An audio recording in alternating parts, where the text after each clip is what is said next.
What is up, everybody? Welcome to another episode of Limited Resources. This episode number 524. My name is Marshall. I'm one of your Limited Resources, and joining me, actually from California this time. You actually are one cool cruising dude. It's Luis Scott-Vargas. Luis, how's the holidays going? Oh, they're going awesome. I'm recording this from Channel Fireball, from the offices here in Santa Clara. We're recording it live, as it were. It's been very cool to be back. So I always enjoy the time I get to spend here seeing family, seeing friends, getting to come into the office and prove to some of the folks who work here that I exist in person. Yeah, because it's interesting because, you grew up in that area, but you actually have been gone for quite a long time now. So it's got to be cool to come back back home. I've been in Denver for almost a decade now. It's unbelievable. I guess I didn't start LR till after I'd moved to Denver, but but when I met you were in California, and I view you as a Californian. It feels like yesterday that I moved here, but absolutely does. To Denver. I guess I'm actually back home, but it's been quite a while. But what was the first food stop? What's your, I missed this and I can't get it in Denver food? The first thing I had actually was Zachary's Pizza because my family is great. And my dad picked me up from the airport. I was like, hey, what's the plan for dinner? He's like, oh, the Zachary's is already at our house. So that's, door-to-door service. It was pretty awesome. Wow. I also have time-lapse pics of my daughter at 1.5 eating a slice of Zachary's, and then her at 3.5 eating a slice. So, what kind of improvement have we seen? Better pace. In the first one, she's, I'm feeding her it. In the second, she's in control of her own destiny. That's great. I'm glad to hear that you're having a good time down there. But the work never stops, Luis. So even though you're in the belly of the beast down at Channel Fireball, we got a show to do, and we're going to be doing the Lemmys. That's right. It is, of course, time for the Lemmys, our Limited Resources Awards for the end of the year. And we're going to do a little lessons learned from 2019 as well. Before we get into that, Luis, you're at Channel Fireball right now at the headquarters. What's going on at CFB? What should people know if they want to, visit channelfireball.com or buy some stuff? So, this is the kind of the holiday season. We're wrapping things up, but we've got a lot of cool sales going on.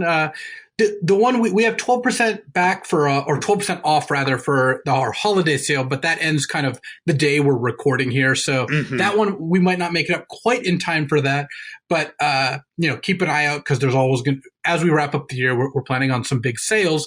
The other thing to note is that, we're always buying your cards. And this is something I really want to highlight because we would love to offer you, 30% bonus on store credit if you use our buy list, and just we're buying your cards, and now is a perfect time to sell us some cards and kind of buy whatever you didn't get for Christmas with that money. That's right. So check that out. 30% store credit bonus if you go to channelfireball.com/buy list. And of course, the show is brought to you by you via the Patreon. And I always love to give back to our patrons in any way we can. And next week, we're going to be doing probably the biggest giveaway I've ever done for it. I've got, as it turns out, I ended up with 2 of the MTG secret layers. So I've got one of the, I 2 full sets. Like I have 14 things, and one of them I got from Wizards of the Coast, and the other one I bought for the listeners. And so I'm going to give them all away. So the only thing you need to do is be a patron by the time we record next week. That's patreon.com/limited resources to be eligible. And I'm going to give 14 different, each one is going to go to a different person. And no, Luis, you are not eligible that was my next question. Yes, I know. You can't get the sweet, the one you would want the most, got to be the cantrips, right? Oh yeah. The Seer Visions. And, yeah. Yep. Yeah, those things are gorgeous. There's even a cool one that looks kind of like a video game. Anyway, I've got those to give away as a way to say thank you for another year of supporting the show, and we really appreciate each and every one of you over on the Patreon. Thank you so much. So let's get into this, Luis. It's the Lemmys. It is time. This is your creation, the Lemmys, and this is our end of the year awards. Yeah, as did every show of any kind of quality start. It started as a sign off. So that's right. And this is our awards. This is where we give out awards to different things that we've chosen, and let's get into it. Best show title of the year. I picked it. Yeah, the one that we decided on. Not close. Limited resources 508. Not having cheap cards is expensive, which is a Cube refresher show. And words to live by. Not having cheap cards is expensive. And by the way, that is absolutely the most true in the vintage Cube, which I have been playing effectively nonstop. And I know you have as well, because we keep sending each other screenshots of decks and bad plays and good plays and all that kind of stuff. Yeah. Good. Cube, anything to say about it? Nothing? What? Cube? Say something about Cube. Say something. The Cube's sitting here waiting for you to say something nice about it, and you just refuse. You're just withholding your... I suppose I should mention that I do enjoy Cube from time to time. Okay, that's all you're going to give. All right. What about the annual award for the... I swear to God, I'm not cubing right now. Oh, my God. Did you just start a Cube, and that's why you checked out for 30 seconds? I didn't check out. I actually didn't. At least tell us what the pick is, so we... Okay, so... in the interest of full transparency, I have been known to get distracted from time to time. Hand over my heart, I swear on the Cube, I was just waiting for you to throw it to me. I didn't realize that's what you were doing. Okay. All right, then you have to make it up to our listeners by telling us what the most underrated card in the Cube is. Go. Oh, I believe currently the most underrated card is Golos. Golos. I love Golos in the Cube. I have been having pretty good success with Golos. Just first of all, Golos can get lands like Shelldock Isle or Strip Mine or Tolarian Academy or whatever. And just the activation on Golos is pretty legit, because a lot of Cube decks end up being like 3 colors, in which case it's not that hard to sneak in a duel or something like that. Maybe you have a Signet or a Coalition Relic. And I am routinely getting Golos with 4 cards left in the pack. So I believe Golos is fairly underrated right now. Yeah, I'm super with you. I've been doing the same thing. Another card that I found underrated, it really wasn't on my radar at all. And I still can't believe how often I play it, because I actually just kind of had it in the trash bin, is, oh wow, I forgot the name of it. The one that manifests, the 4/4 that manifests a card every turn. Oh, Whisperwood Elemental. Yeah, like that's not the type of card that I look for in Cube ever, right? I'm just like, I don't care about those. I usually just ramp right past them and do something more powerful. It's exactly the wrong slot. Yes. Traditionally for green ramp, which is 4 and 5 mana mid-range. Exactly. It's like exactly where I don't want to be. And I had a few decks that fell a little short, and I put it in, and I was like, oh, that was actually pretty good. Like that was a very real clock. It had a little bit of upside with the manifest thing. And I've actually ran it a few times since. Look, it's not an all-star. Like, let's not put it on the pedestal with anything actually really good. But if you end up with a Whisperwood Elemental in your deck because you ran a little short, I think you're actually going to be happy with it rather than sad, which is about the best. Yeah, I agree. It goes a little wide. It's got enough power. It kind of draws extra cards, and it has Wrath protection. Yeah, because you can sack it and manifest whenever all your other creatures. And then the last Cube card I want to mention is Fallen Shinobi. I have been mega impressed. It's mega impressed. That's the ninja that ninjutsus for 2 blue-black. So when you have an unblocked creature, you can pay 2 blue-black, bounce it, put it into play. It's a 5/4. When it hits them, it lets you play the top 2 cards of their library. And boy, that card has been really good for me. It has really almost made the blue-black kind of like mid-range aggro control archetype by itself. Yeah, it's almost laughable. Like, so this is the thing that we should note here is that 2 of the cards we just talked about, and even kind of Whisperwood Elemental, they trigger on the reason why they're so good is because the cards in the Cube are so powerful that getting to cast anything for free is upped even further. And so you should look for cards that do that. You know, even like Urza or something like that, where you just get to spin. Oh, I like Urza too. Yeah. Yeah. All right. This is one that you've held for a while. I'm going to see if I can knock you off of it. Hungriest Co-Host Award goes to Luis again, man. I'm honorable. I got honorable mention again, though. I do have. That's true. I have a streak of honorable mentions in this category. On the flip side, the tallest co-host award again goes to you. Yeah. So, and by the way, it is a real travesty that I can never seem to win Hungriest Co-Host, because there are very few. there are very few co-hosts in the world that I would not win that award against. That's true. It's That's true. It's like you would beat, a lot of people on tallest co-host. I'm not someone who I would expect to routinely win that award, so I don't feel too bad losing it. But hungriest co-host, you losing that in kind of resounding fashion every year is really a testament to how much I actually enjoy food. It's very upsetting. I hang out with you and Cheon, and I just somehow come in third place. It's just unreal. Oh yeah, I mean, if Cheon was on the show, I don't know. That one's hard. Yeah, maybe we'll have him on for a Limmies one time, and then we'll really. I would love to get Cheon on for a Cube episode. Actually, we did that a couple years ago, and we should totally have him come back on again. I bet you we can. We'll talk about it. We'll start planting the seeds there on that one. Most improved format of the year. This one goes to Ravnica Allegiance, because after they put the fixin' on Arena, you could get the Gates deck about 75% of the time, where prior to that, it was like 100%. Oh, yeah. And trust me, we will be talking about Arena because we have after the Limmies, we've got some 2019 lessons learned, and that's right. Yeah, this one slots right in there. Yeah, it does. Now, this one, most disappointing card design of the year. Man, yeah, I'm still tilted about this. This is a Silent Submersible, blue for a 2/3 artifact vehicle. Whenever it deals combat damage to a player or a planeswalker, draw a card, and it crews 2. It doesn't have evasion. It's a Silent Submersible. It looks like it's going to sneak in. It's a Saboteur. It's going to draw an extra card. Where's the invasion? Even like Island Walk, unblockable. Like, look, I'm not saying you could just, put unblockable on this card. It would be fair. You could adjust, the numbers as you needed. But come on, it's the first submarine, and it's just not even cool.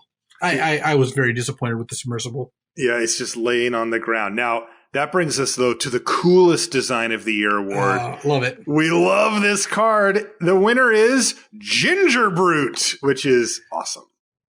Oh, yeah. Ginger Brute is 1 mana, 1/1. It's got haste. You pay 1. It can't be blocked this turn except by creatures with haste.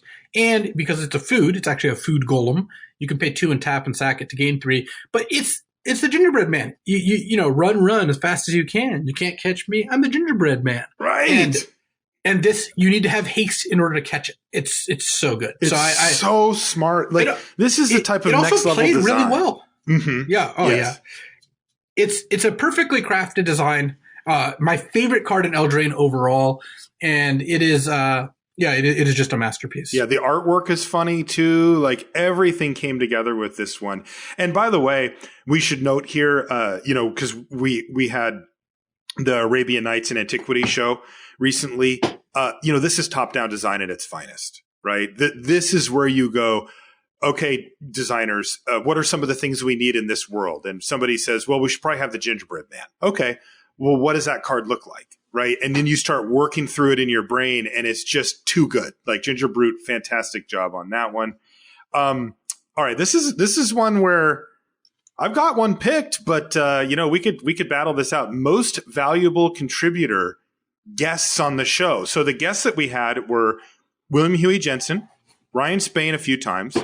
The coverage team came on, Ben Stark and Ben Seck. So some impressive nominees. Indeed. And I would advance that Ben Seck is the most valuable contributor because I think that my favorite episode of the year was the Alpha episode. Mm-hmm. Well, that was 2 years ago. Exactly. My favorite episode of the year, I guess I kind of conflated the two. My favorite episode of the year then would be the Arabian Nights and Antiquities episode. Mm-hmm. That almost feels like a sub show within LR, a Shahrazad, if you will. And I think that TBS enabling that is awesome. All right. I gave it to Ryan Spain because of 2 reasons. 1, he came on the most times. And 2, because this was a big year for Arena, right? And Ryan was really at the forefront of understanding how the economy worked on Arena and how things would work to maximize the number of drafts that you could do if you were a primarily limited player on Arena. And he brought that information, to our listeners. And so that's why I gave it to Ryan from Going Optimal. All right. Most valuable contributor sign-offs. And he's really we can say a leader in the field. He's he is he's one of the all-time greats when it comes to sign-offs. And after the Airbnb story of a couple of weeks ago. Airbnb. If you haven't listened to it, you gotta listen to it.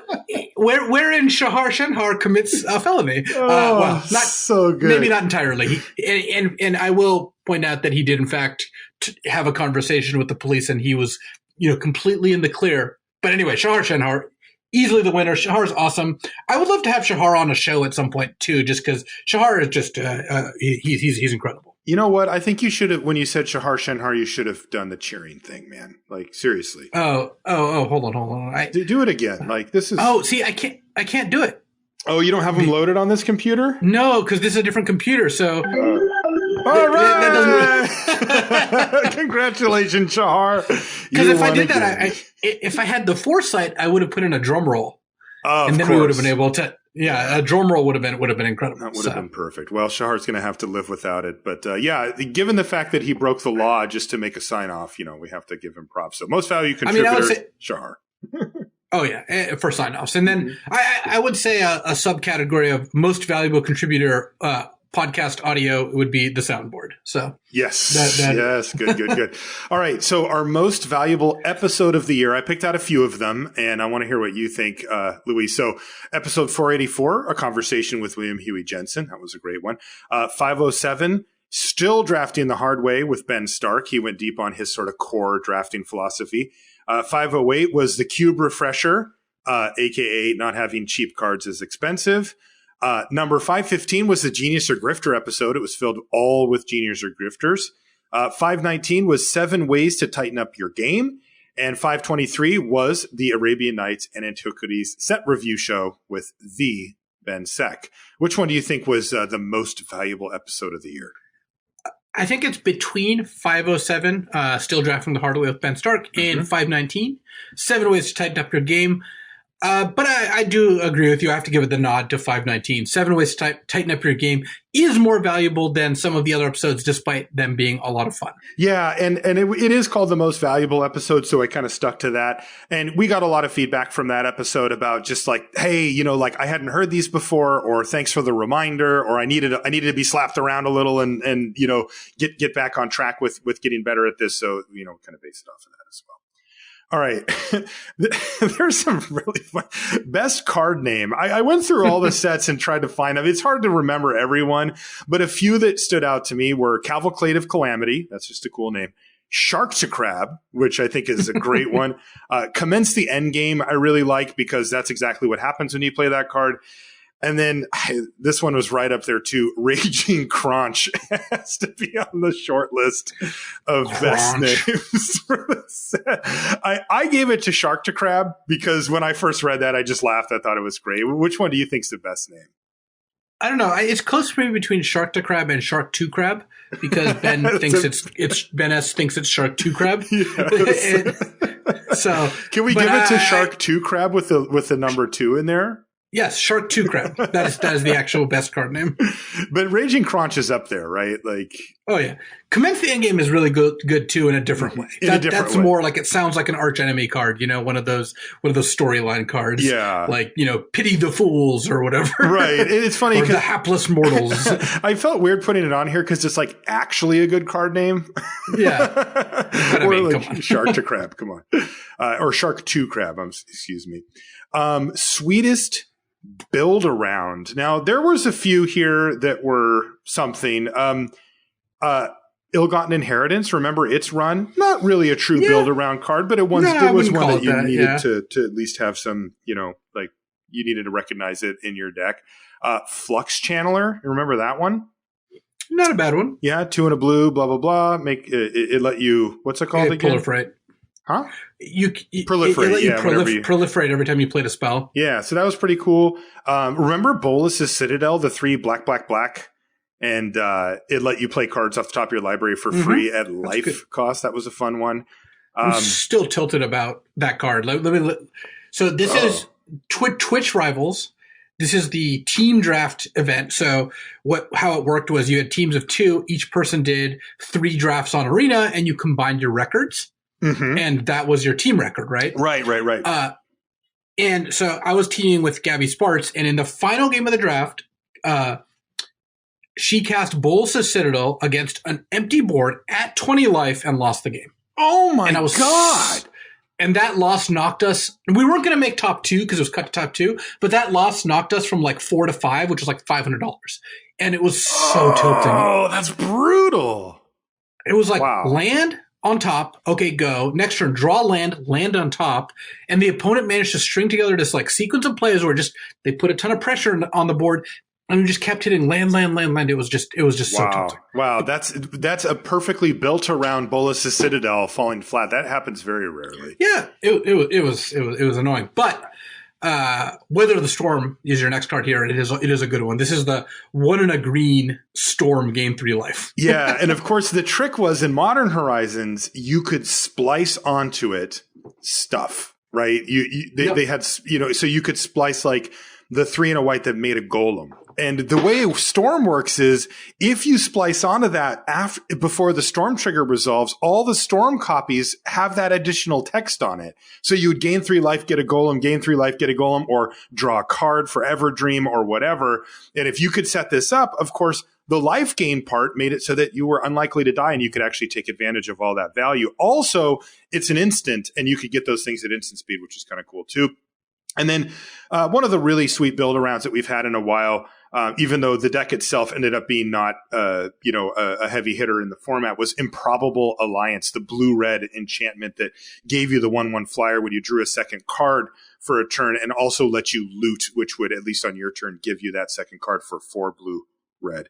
That card is just sweet, right? Like that to me is a great example of like a quintessential build around. Like it says exactly what it does. It even does it for you if you can get late enough in the game. And, you know, it ended up being, one of the top 2 cards in that archetype that really kind of defined it. So, yeah, I like that one. I don't think that Improbable Alliance got there. So, well, I did, but it did, right? I mean, like if you picked up the rare or 2 of those, you could build a deck around that. Like it was really strong. It just sucked because everybody was milling you out, and it just didn't fit into the format particularly well. But I thought the card was like cool, like. That's the kind of build around I look forward to seeing, even if this one didn't really fit. It's just not nearly as unique as Weather the Storm. Yeah, and I give Weather the Storm the award for sweetest build around because that is sweet. If you can storm off on your opponent's turn with a life gain storm card and make some, bunch of golems or get a bunch of extra cards or whatever, like you are doing it. Like that is deep. Though that deck was very difficult to actually put together. When it did come together, it was really cool.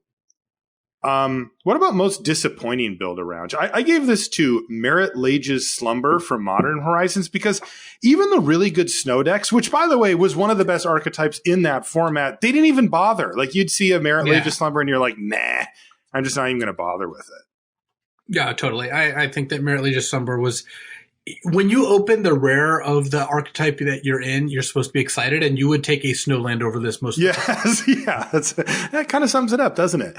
Okay, now I picked a few for sweetest archetype of the year, and you have to help me pick here. So one of them, 5-color gates in Ravnica Allegiance, Gates Ablaze, Gateway Sneak, Gatebreaker Ram, Gate Colossus, etc. Was Gate Colossus in that? Anyway, the other ones for sure. It was, yeah. Okay. Snow. Snow was a cool archetype, right? Abominable Tree Folk, Conifer Worms. Ninjas in Modern Horizons. Moonblade Shinobis. Gluttonous Slug getting in there, getting bounced back to hand. Mana War, all that kind of stuff. Of course, Fallen Shinobi if you're extremely lucky. Ingenious Infiltrator if you're only a little bit lucky.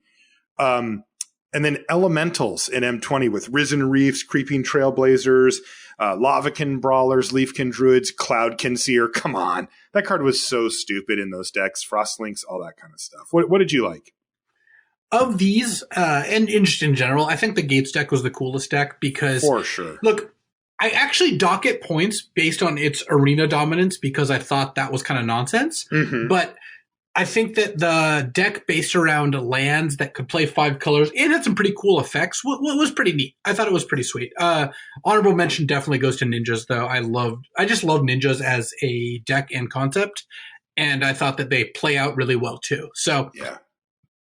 So should we give the award? Should we give the award to Gates in paper Ravnica Allegiance? Yes. It does not count if you did it only on Arena. Yeah. What was the worst archetype? Anything come to mind for that? The worst archetype, the one that I was personally most disappointed in, I have the blue-red draw twos in Throne of Eldraine Limited. And it wasn't just because Mill was so prevalent on Arena, but it was also just because this archetype just didn't get there. It had no common payoffs that were really worth anything. And even the uncommon payoffs often were just not quite enough to drive it. It sounds like a cool deck. It just, in my experience, it just was not there. Yeah, another one that fell flat was also in Throne of Eldraine, which was the blue-white deck's supposed to be artifacts and enchantments. And the owl was really sweet, but remember all that glitters? Shiny chaser. Yeah, there was these things that you're just this is my payoff. I put a bunch of random artifacts and enchantments in my deck, and this is it. I felt like that one really fell flat too outside of the owl. Oh boy, this is a big one. This is a big one for me, Luis. What is the next category? It's the best mana ward. I remember this from the first Limmies. It was there was actual Mana War in Modern Horizons. Yeah. There was Frost Links in M20, Callous Dismissal in War of the Spark, and then Moonlit Scavengers in Throne of Eldraine. I think this is actually not particularly close. Callous Dismissal was not only a cool twist on Mana War because it let you use Amass as a way to kind of build your own Mana War, but it also played really well with the set, especially with Proliferate. Plus, it has the bonus of allowing me to bring up the fact that you initially didn't like it in the set review until I just reframed it into what if this was just a one mana one, and you're like, oh wait, yeah, no, this is great. Yeah, and then I played it every draft for the rest of the format. Oh yeah. Yeah. It's insane, by the way, because Callous Dismissal just beat actual Mana War for the best Mana Ward, and that was not a thrown-in Mana War. That was an extremely good common in Modern Horizons 1 that went into multiple archetypes and performed very, very well in that format. Probably the best blue common in the set. And yet Callous Dismissal comes in here and says, I cost 1 mana less, and takes the best mana award for 2019. Congratulations, Callous Dismissal. Set of the year. So the sets that came out this year, by the way, WotC was busy. Ravnica Allegiance, War of the Spark, Modern Horizons, M20, Throne of Eldraine, and Mystery Boosters, are meant for limited, so I threw them on here as well, even though, they haven't been out for very long and it's not a wide release or whatever. My favorite one was Modern Horizons. That set was awesome. I, prepping for the show, I was going through and looking through the sets again just to sort of get a feel for them and pick out some of the cards and stuff. And I was like, oh man, I missed this set. This set was great. For limited. I think that, yes, I think that was the caveat I was going for. Modern Horizons was the most enjoyable of those sets for me for limited. I can't properly rate Mystery Boosters because I haven't played it. And this is straying into the realm of non-limited, but when I see these, especially when I see War of the Spark, Modern Horizons, and Throne of Eldraine, I just think, God damn it. These sets just, I think, did some pretty significant, had some pretty significant negative effects for Constructed, which, that does affect me in a bunch of different ways. So I will firmly agree, Modern Horizons was great for limited. I enjoyed it quite a bit. I did a ton of Modern Horizons drafts, and that's what we'll say about that. Yeah. And remember, Modern Horizons got a lot of play at the highest levels of limited as well. So, it was a set that wasn't just like a side set that only, that like Mystery Boosters, where we never really get to see it in the hands of professionals. We got to see it in there. So congratulations, Modern Horizons, best limited set for 2019, with the emphasis on limited. All right. So I asked our friends from Good Luck High Five, cutest card of the year. Cutest card of the year, according to Good Luck High Fivers, is Archetype. And apparently anyone who says it's Ferocious Pup is a, quote, dirty shill. So there's a little bit of unfinished business. Apparently there. there's a big Ferocious Pup lobby. I guess this is one I'm not fully well versed in. Yeah, but in the meantime, this is our time, Luis, to shine a bright light on the winners. And congratulations, Archetype, you are the cutest, according to Good Luck High Five. Our worst grade of the year. I don't even know what we gave this. I just know you. Whatever we gave it, it wasn't Sauropod. high enough. I believe we gave it a C, like a C or something. A Sauropod hybrid. This is a 1 and a green for a 2/2, and you can pay 4 green to adapt it for 4, so it becomes a 6/6. And this card was just like a B plus, and we certainly underrated it. So yeah, Sauropod hybrid gets the worst grade of the year. And there we go. Also, it's interesting because the bears that have the like sort of keyword ability for the set, they're almost always a C plus. Like they don't really push them. This one was pushed. That adapt was really, really good and very relevant in the late game. And I'll tell you what, if you would have seen that and said, picture it like this is a 2-mana morph that's face up, I would have been like, I'm in. Right? Because I love cards that you can pay early and then pay late to make them better or whatever. So, yeah, it turns out that one was good. Best grade of the year. Got to give ourselves a round of applause for this one, Luis. We are so smart. Revenge of Ravens, which we gave a B plus, even though it looked terrible, and it ended up being exactly a B plus. So, 10 out of 10 for us. We did a great job. I'm really proud of us for that one. Because those black enchantments are often terrible. You know, they often look bad, and we probably would have been tempted to give it a lower grade, like a C plus, or maybe even a D or something like that. And we didn't. We managed to just be amazing card graders and give it the correct grade. So best grade of the year goes to us. We deserve a Lemmy just for that alone. That's right. We absolutely do. Congratulations, Revenge of Ravens and us. Okay, so those are the Lemmies for the year. But we're not quite done with the show because we've got lessons learned here. This was, it's funny when you put lessons learned in, I was like, well, what, I was thinking about things that I learned personally about Limited, about Magic and that kind of stuff. But this year actually marked a lot of change for Magic and on many levels, right? Like, there's a lot of chatter about the organized play system. We've talked a little bit about it on the show, but, that's not really our wheelhouse here. But, that's been completely overhauled again. So that's going to be different for competitive players to figure out where they fit in the landscape of becoming a professional or working towards that goal. So that's a huge change. Coverage changed dramatically for me. No more GPs. So, that was a big part of my life for 7 years or whatever. I was traveling, 20 times a year to go to cities to cover GPs every other weekend. And that completely changed. So a lot of that stuff changed. But beyond that, stuff about the game changed, right? We had like major rule changes. The London Mulligan Arena came in, technically at the end of the year prior, but really, it came in strong this year. And a lot of stuff ended up being different. So where do you want to start with the big changes for Limited here? Well, I'll start from the top down. Okay. I think that the biggest change this year is Arena. Arena really kind of came into its own this year. Like you could play it before 2019, but 2019 is when it came out of open beta, or and really became the hit that it is right now. And for Limited, that actually kind of puts us on 2 tracks. It changes how we as a Magic populace interacts with draft, because I believe that Arena draft and non-Arena draft, whether that be Magic Online or in paper, are different. Like not just, these are a little different, like actually like verging on different formats. Mm-hmm. And the biggest example is Throne of Eldraine. And I think it's not that Throne fundamentally is such a different set. It's that it really shone a light on how big of a difference there is, because for those of you who haven't drafted on Arena, you probably heard us talk about it some. The way the pick orders work is you're drafting with bots, and the bots kind of respond to, look, we don't know exactly how they're programmed, but they respond to kind of picks based on what we believe is like, cards are assigned some sort of value, but it's in such a way that it's pretty consistent what you see. And a big part of what the Arena format is figuring out what the bots undervalue. So some examples. We talked about earlier about the Gates deck.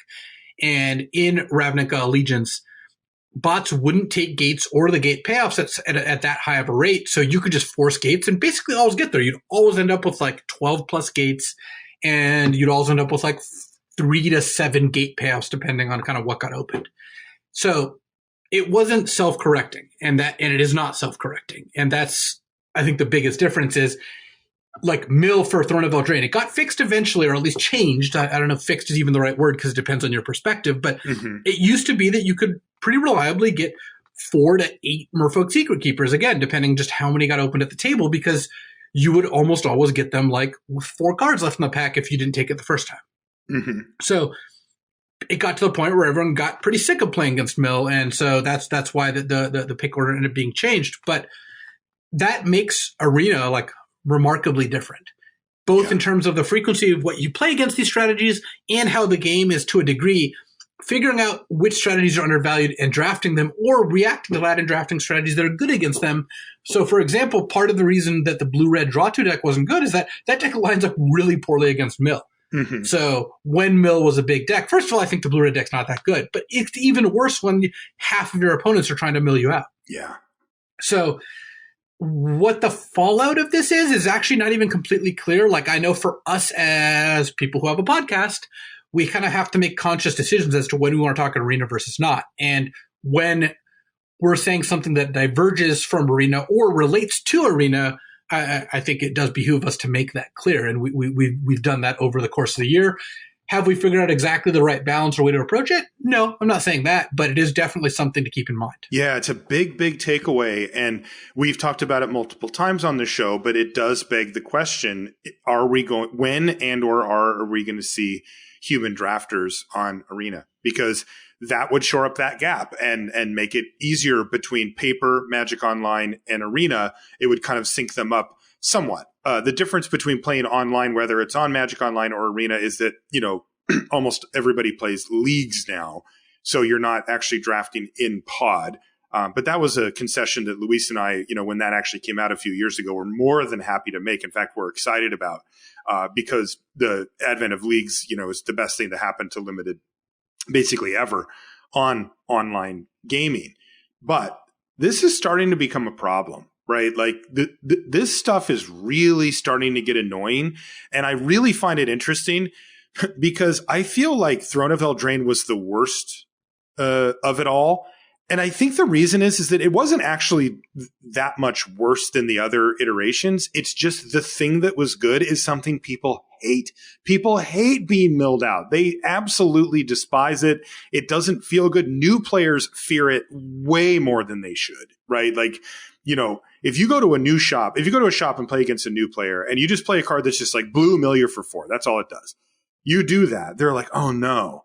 And they like flip over each card very carefully, like, oh, am I going to get something taken away? And if they do get a bomb mill, they're like, no. Or if they don't, they're like, oh, thank God. And it's like, I just did basically nothing, right? Like I took a meaningless game action. It really frustrates new players. They do not like it. And if you drafted a lot, you were going to get milled out a lot on Arena. And to me, it really kind of Sauron's eye is now pointed at that. Like, hey, people don't like this, not just because it's too consistent of an environment and not self-correcting, as you pointed out, but every time the deck is something that people don't like, it's going to get worse. So I hope that they change it soon because it does seem like the way to go. Like Limited is sort of built to do that. And it's just starting to get a little weird that it hasn't been done yet. Even knowing software design, I worked on websites and stuff like that. So I know kind of the workflow for it. And it's not as simple as we think to just hit buttons and have things happen. But at the same time, this thing's now been out of beta for a while. And it sort of felt like it should have been a priority to not have, bots that are fine in there. They let you play Limited sort of. So yeah, I do hope to see that. Huge rule change that we saw also is London Mulligan. That was massive. And again, this is very much clear. We're focused on Limited in this podcast because I actually could go on for quite a while about how I think the London Mulligan's a negative for Constructed, but I think it's actually a huge positive for Limited. I believe the London Mulligan has made Limited better and in a meaningful way because not only do you not have some of the same repetitive issues for Constructed where the decks are doing the same thing because Limited decks always do different things? It actually means when you mulligan, you don't feel like you've lost anymore. Yes. Like seriously. It used to be that I would keep almost anything in Limited because mulliganing was just so bad. But mulliganing in Limited now is actually like not as painful as it used to be. So I'm a huge fan of the London Mulligan, and I think it's a meaningful improvement to Limited. So it's very cool. The lesson here, by the way, is you have to reevaluate what you keep and what you mulligan in limited. And I believe most people who are listening could probably mulligan a little more than they do. It used to be actually that I was on the flip side where I thought people mulligan too much in limited, because if you play a lot of constructed, you go to limited, you're like mulliganing hands that are actually functional, whereas in constructed, you mulligan hands that basically aren't perfect. But now in limited, it's like, if my hand's not good, I'll give serious thought to mulliganing because the penalty is just not that bad. Yeah, 7 to 6 is really not that bad. Going down to 5 still stinks, but I mulligan way, way more than I ever used to. I'm the same. Like, I used to keep almost anything. And, you know, part of that is because of what we talk about on the show, this kind of like holistic approach to limited where like we're building decks that have solid mana bases with enough lands and enough color sources with a good curve to actually cast them. And that means if you look at your opening 7 plus say the next 5 or 6 cards, you know, on average, you'll have a decent mix there where if you misbuild your deck with with expensive cards that are, or too many expensive cards, or you push your color requirements too much, or you don't run enough lands or whatever, even if you do that, you're more often going to brick off on that. I do have to ask though, Luis, because you kind of hinted at it, but I just know our listeners are like, I want to know what he has to say about that. Okay, sure. Yeah. So, I realized that I was opening Pandora's box there a little bit. So give us your take on what it is for constructed. So it has been exacerbated by Once Upon a Time, but I believe they're two separate things. They just don't combine very well. I think that the London Mulligan for constructed, I actually initially thought it was like, well, this might be a problem in like modern or legacy, but now I actually think is actually still a problem for standard. Is the London Mulligan cuts off some of the outliers in your draws and makes it way too easy for your deck to do what its primary game plan is. And that might not sound bad, because I think the selling point is you'll get mana screwed less and your deck will do its thing more. But what it does, I think, and the most pernicious thing that it does is it reduces the range of games that you play in Magic. And I think that's the most dangerous thing. Because look, part of the reason we all love Limited so much is every game is different. You know, there are some games that are similar. We've all played the games where we, you know, curve out an attack and use a combat trick, or we kill their stuff and play this control game. But the actual games themselves are pretty novel in terms of what game pieces get used, what interactions happen. How many times have you played a format, and even deep in the format, you see two cards combine in a way that you're like, ooh, you know? That sort of exploration is really fun. And it also rewards you for being fundamentally good at Magic and being able to react to unknown situations. Now, for constructed, that was always less, because constructed's a different game. It really is. Your decks are so much more efficient. Your decks also tend to be much, much, much more focused. Like in limited, when I play against you, your deck might be more controlling than mine, but still 1 out of every 3 games, even in that setup, you'll be the aggressor and I'll be on defense. Just every deck is some form of mid-range with some exceptions. Now, what the London Mulligan does for constructed is ramp decks almost always just have their 2-drop and have one of their ramp cards. Your aggro deck always has a 1-drop. Your control deck maybe mulligans less, so it takes less advantage, which is, I think, not coincidentally, why control has been worse than it's ever been. Interesting, yeah. Because control operates on raw cards more so than these other decks. And look, I mean, again, it's hard to separate things like Oko, right? Once Upon a Time, these other kind of, I think, not to soft pedal it, egregious mistakes. But even without them, it's like you play against the blue-green ramp deck, which is just like a good deck in standard right now. And I think actually standard is in a pretty good place overall. But if you play against this blue-green ramp deck, do you play games where they don't ramp? You just don't. Right. Do you play games where they miss their high end? Yeah, sometimes, because the deck does keep hands with ramp and no high end. It just doesn't keep hands with high end and no ramp. Right. You just can't keep those hands. And as you go older in formats, it gets even more exacerbated. How many times in Modern, when you play against Tron, do they not have Tron on turn 3 now? Right. We saw that at the Pro Tour or the Mythic Championship. It was just insane. Oh, yeah, it's just unbelievable.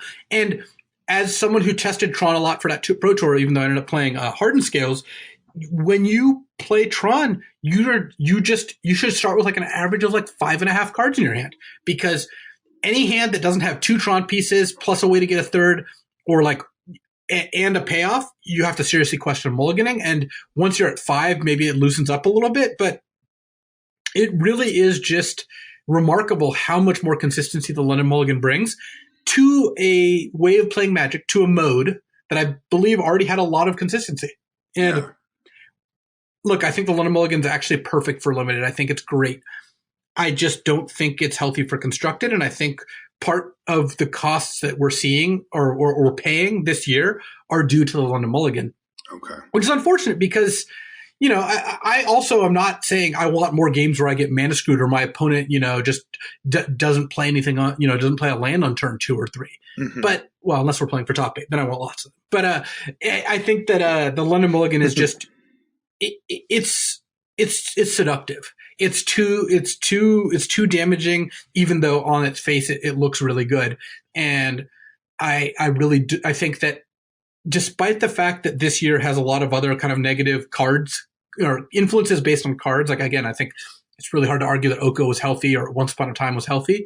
I think the London Mulligan is additional pressure on exactly the wrong place that you have it. And I think it has contributed to constructed kind of being in a downswing this year, and hopefully next year's better. But man, I think the London Mulligan, if I could choose, the fate of Magic, I would not have the London Mulligan for constructed, only for limited. And if that wasn't an option, I still think I would just have the Paris Mulligan, or the Vancouver Mulligan, I guess is what it is now. Yeah. The Vancouver Mulligan for both, if that was the only option. So that's my soapbox for Mulligans. But man, I really think the London Mulligan was overall showing kind of that it puts more stress on a system that already is pretty stressed by the cards that have been printed. Yeah, it's interesting. Yeah, it is not as simple on the surface as it seems. Where you're like, well, we get to play more games. There's a lot more to it. We have all single sets now. That is fully in swing, right? When we draft, it's just one set. We never add on another. There's no blocks. I mean, for people that are newer to Magic, we used to have 3 sets that you would draft from, which was just almost always a mess and really difficult to balance out. You would draft 1 pack from each set. So that was weird and hard to balance, apparently. Yeah, and it just like themes got so stretched thin where, sure, sometimes you'd have multiple themes in different sets that overlapped well, but most of the time it just kind of meant that build-arounds are harder to work and less cool. So yeah, it then kind of went to 2 sets, and now it's just at 1 set, and I think that's the best. I actually think that's a hugely positive change. Yeah, that's where I like it. And, when you logic it out, fundamentally, it makes sense that it wouldn't work, right? Because there's these 2 conflicting things. They want to introduce change so that people are excited and get something new, but they also need it to play well with the thing prior. So if you just do more of what was there, then people are like, well, this is just like the other set, but just with new cards. That's boring. If you do new stuff, you have to find ways to integrate it with the old cards, which can be very, very difficult with not a big card pool. So that's going really good, and I've definitely would not look back on that one. No, and I think technically that went into effect the end of last year. Yeah. But this is the first full year of it, and I want to say that it's been awesome. Yeah, never looking back. Last one to talk about. It's concerning. I'm curious to see how this goes, but limited's place in organized play, and organized play meaning, big money, professional style tournaments or whatever. It's unclear right now. I tried to find like actual information because there was an article that went up on a really sketchy website that was really poorly written. And I was just like, this just doesn't make any sense. And I couldn't get anybody to send me a link or a picture or a thing that like 100% confirmed this. But what the article claimed was that the World Championship was going to be played on Arena and that there would not be limited as part of that tournament. If it is played on Arena, it makes sense that limited wouldn't be on it because I don't think that there's currently a technical way to do that. There is actually. Oh, okay. So how would it work? Well, it's a 16-player tournament, so you're not dealing with hundreds of players. Have them draft in 2 pods of 8 people. Okay, and then just and then play the matches on Arena. Okay, I see no reason why that wouldn't work. Right, of course. It's only 16 players. I guess they'd have to get casters who could cast the limited portion. Oh, come on. That's a problem. You think we could maybe figure that out? But at any rate, this article claimed that. I haven't seen anything refute it. I don't know if it's true or not, but it did get my mind thinking, right now there's a big push into esports, right? That's kind of been the tale of this last year is bigger prize pools, more spectacle, more spotlight. And more production, these huge things going on for Magic broadcasts. And I've been very much in the center of that. I partake, I work on the broadcasts on the air, and it's been awesome to see those steps forward. But this does make me nervous. If Limited were to go away from the organized play scene, I think it would be a mistake. It's interesting because I know why they would do it, right? The raw truth is that when it comes to viewership numbers, Constructed gets way more viewers than Limited on average. And that's been the case for a long time. And I get it, right? Like Constructed, it's easier to see narratives with the decks because you're like, oh, I play the, Teamer Reclamation deck or whatever. And when you see somebody play it, you know the context and you can see it over and over again. It's a pattern that's easier to recognize. But of course, one of the things we love about Limited that you mentioned a minute ago, Luis, is that it's novel, that each game often is different. You rarely see the same exact things popping up over and over, where that's actually true in Constructed. Now, that's a strength of Limited from a player perspective, but maybe it's a weakness of it from a viewer perspective because people have a hard time latching on to what's going on. Now, we do our best to translate that on the air. And of course, if you're listening to this show, you're one of the dedicated group of people that probably enjoy watching the highest level players play Limited. I mean, I'm enthralled by it. I love watching, you draft and Paul Rietzel and just, people that are just like superstars of Limited get in there and see how they maneuver through drafts and through the matches. It does make me concerned, though, Luis, that they may take it away because of viewership numbers, which I think does erode at the sort of base of it. Because you know what? Limited's really important. It really actually is an important piece of the ecosystem for Magic, not just economically, but also for player development. We've talked about it on the show before, of course, but just to reiterate some of the reasons why we love Limited. We mentioned it before, the fact that the games play out in a different way almost every time, which is really cool. You also just get to see a lot more cards, which I think is cool too, because otherwise those cards kind of don't really have a home, and the designers put a lot of time on them, so that's really cool too. One of the big things, though, for Limited is that it sounds weird because people think of Limited as being harder than Constructed from a complication standpoint, which it can be. It's actually a great way to get somebody into Magic because you have to get them over the hump of understanding how Limited works, which is admittedly difficult to do. But if you can get them comfortable just sort of understanding a draft at some level, this is a way that a normal person off the street can come into a game store or sign up online or whatever, and they can jump in on an even playing field with anybody in the room, right? The only thing separating the two people is like play skill, is the things that you can develop yourself and by listening to shows like this, reading articles, practicing and such. But when you first start playing Magic, I think most people that started playing Magic had this experience where they got into it, they thought it was cool. Maybe they went to a store, to their friend's house to play, and they just got smashed, just absolutely destroyed. And they said, what is up with your deck? Like, you have all mythic rares, all rares. Like, I bought this deck off the shelf or my friend made it for me. I couldn't even compete with you. And they show you the deck and you're going, this deck cost you $500. Like, how am I ever supposed to compete with this thing? I'm done. Right? Because I don't have $500 to spend on these cards right now. So I'm going to leave. Not yet. Yeah. But what you can do is you can say, you know what you should do? You should draft at the shop on Friday because it costs way less than that. You can win some more packs. You can get some cards and get a little collection going, put them in a binder. Then you can start trading for the ones you want. And over the course of a month or two, you've learned a lot of the fundamentals of how to play Magic, and you've built up a little bit of a collection without this massive investment. And when you sit across from somebody at a match of Limited, you all started from the same place before that draft was opened up, that first booster.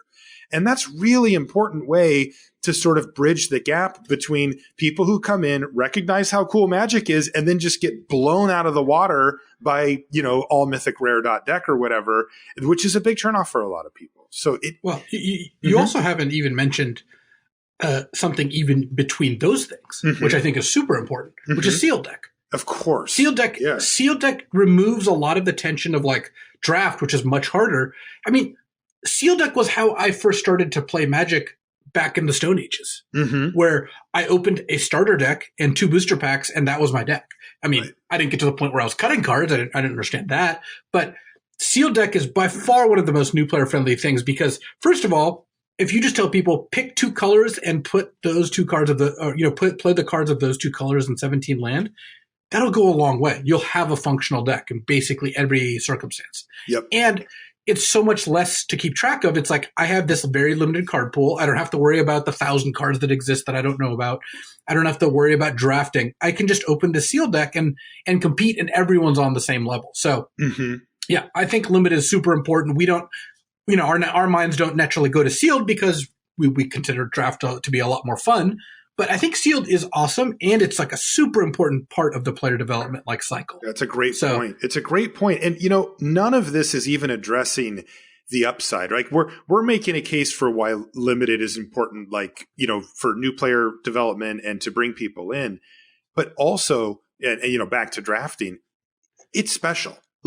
As a competitive endeavor, as an interesting thing to do with your time, as a thing to occupy your brain and create cool stories and instances and just things over and over again, draft is special. And I don't mean that within the context of Magic. I mean that in the world. It is way more interesting to do a booster draft than to do a lot of other things that people do, watch a TV show or, all the many things that you can do. And anybody that is sort of geared the way that me and you and our listeners are, if they get over that initial, what is this? This is a little confusing. I'm not sure what to do.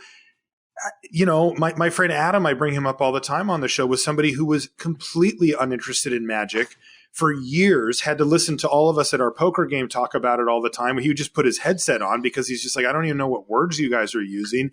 I finally got him just to try a little bit, and he drafts every day now.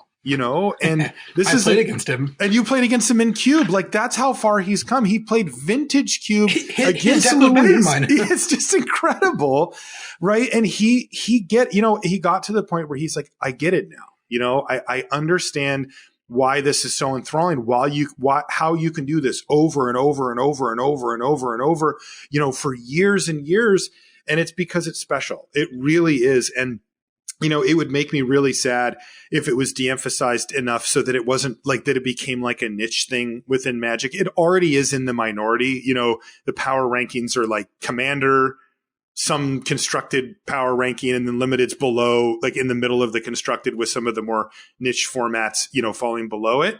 But if it were to, drop down further where it's just not really getting any shine on it at all, I would be really bummed. I also genuinely think that it's a mistake. If that were to happen, that whatever led to that would be a mistake, because it would take away some of the fundamental underpinnings of onboarding players in a reasonable, money friendly way. Not just the fact that it would make me sad, just because I love limited. It's one of my favorite things in the whole world. So. On a positive note, the first all draft PTQ just fired. I believe it was at Portland. But okay. I'm not 100% sure. Okay, that is awesome. Yeah. And that was sweet. And by all accounts, it went well. There was just 2 drafts, top 8 is another draft. That was it. Oh, that's so sweet. Oh, my God. So the winner just 3 drafts in a row and now is going to get to play at the Pro Tour. So that is awesome. Awesome. Looking forward, I am optimistic as well. I don't have any the feeling Limited's going away or anything like that. I just, I want to make sure that it gets its due. I mean, on that note, I do want to give one final Lemmy, and that's to our audience for putting up with us. That they're the most valuable audience. We are incredibly lucky that we get to do this show, that we get to every week talk about the greatest Magic format of all time, which is Limited, and that we have an audience that enjoys that and that listens to us and lets us continue to do it. So that's not going to change. Our show's going to jump around as it always does. It always evolves. It always jumps around. Mm-hmm. You've noticed probably that our last couple episodes haven't touched on Throne. And you know what? I think that is right for us. It's right for the show. Mm-hmm. We're going to bring you week to week, shows about the format when we're playing it, but I also don't want to be into something or pretend to be into something I'm not. And right now, we're not jamming a bunch of Throne of Eldraine Limited because we've done that. We've gotten to the point where we don't want to do more of it, but that doesn't mean there's not a lot to talk about. The world of Limited is vast and wide, and there's just so much to talk about that, we're glad to come here and be able to do that. So I don't know. I'm speaking for both of us. We're very grateful that we have such an amazing audience and is so engaged and talks to us on Twitter all the time. And we're glad to answer questions about Throne of Eldraine. That continues. We're glad to answer questions about Cube, of course. And I look forward to what the next year is going to bring, because limited's not going anywhere, neither are we. Yeah. And, just to put a cap on that, I said that drafting and limited is a special thing. It has it, and our audience is the same way. Seriously. I mean, I look around and, I consume a lot of podcasts, and there's a lot of stuff within Magic and everything. And I always just look back to our audience, and it's just like, I could not be prouder of the people that support us and that we surround ourselves with. So thanks for listening. And I absolutely, it is hard to say thanks, right? Because we say it a lot, but it's really true. We just have the best audience possible. For sure. You going to say anything else? I kind of said my piece. Okay. God. All right. That was Limited Resources, brought to you by channelfireball.com. Make sure you check them out. Oh, man, I was getting into my kind of radio vibe there. Check them out for all things Magic related, though. Again, Luis mentioned at the beginning, but channelfireball.com/buylist is where you can go to investigate what you could get for your cards. If you've got that random pile of rares that you drafted and you don't need them anymore, head on over to channelfireball.com/buylist. You can punch them in, see what you're going to get ahead of time. And if you want to trade them in for store credit, you'll even get an extra 30%. It's a great deal. And channelfireball.com/buylist. If you want to find us on social media, I'm Marshall_LR. Luis is LSV, and you can find everything related to the show at lrcast.com, including links to all of our stuff, the Patreon, everything. And remember, I want to remind you, we're doing that big giveaway next week. So if you want to get in on that, just be any level of patron. If you are, by the way, if you do sign up for the Patreon, you get a card. You get a thank you card in the mail. It's a custom one that we had made a while back. I never got mine. Yeah, you have not signed up yet either. and yeah, you'll get that in the mail, and I sign each and every one of those as well as a way to say thank you for supporting us. That's going to do it for this one. We'll see you next week. Is this the part where oh, no, I can't do it. What were you going to do? I was going to start with that sign off, but I decided that it wouldn't really make sense based on what I said right before the show ended. So, okay, good. It's coming though, eventually. Do you have any sign off? I do. I have. I'm gonna exploit even my position as a podcast co-host to settle an argument, or at least rant about an argument between me and Mashi. So, for those of you who don't know Mashi, he's actually someone I do a podcast with as well. I'm a frequent recurring guest on him and Gabby's podcast, Magic FM, also on Channel Fireball. Mm-hmm. And he tweeted out last week, is Wall of Blossoms a card draw spell? So Wall of Blossoms is 1 and a green for a 0/4 wall, and when it enters the battlefield, you draw a card. And his position is that Wall of Blossoms is a card draw spell. And I find this deeply offensive because, first of all, it's not a spell. It's a creature. It's not... In his argument was, when it's on the stack, we'll counter target spell, counter it. And it's like, sure. Oh my God. That's just not how humans work. When I say spells, I mean instants and sorceries. Yes. It's a creature. It dies to Doomblade. You can sacrifice it to effects that sacrifice a creature. When it's in your deck and you're going to count your number of spells and number of creatures, guess which pile it's going to go in. So first of all, it's not a spell. Very clear. I think that's not even up for debate. Second of all, card draw, in my mind, is something that nets you cards. So divination, that's a card draw spell. Mm-hmm, Opt, that's a cantrip. Cantrips let you draw one card. They replace themselves. So even if you were to say that Wall of Blossoms is a spell, which it's not, it wouldn't be a card draw spell. It would be a cantrip. And, oh man, we went back and forth on Twitter on this. He's the guy on the left on Twitter, THA guy on the left. Also, well, I'm not going to get into that.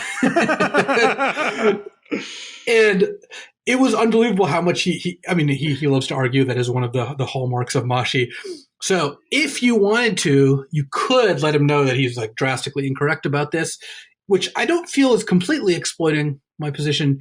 Also because Mashi and I are really close friends. We he was one of the original folks on Channel Fireball. I work with him very closely. I have a great relationship with Mashi, even when he's wrong.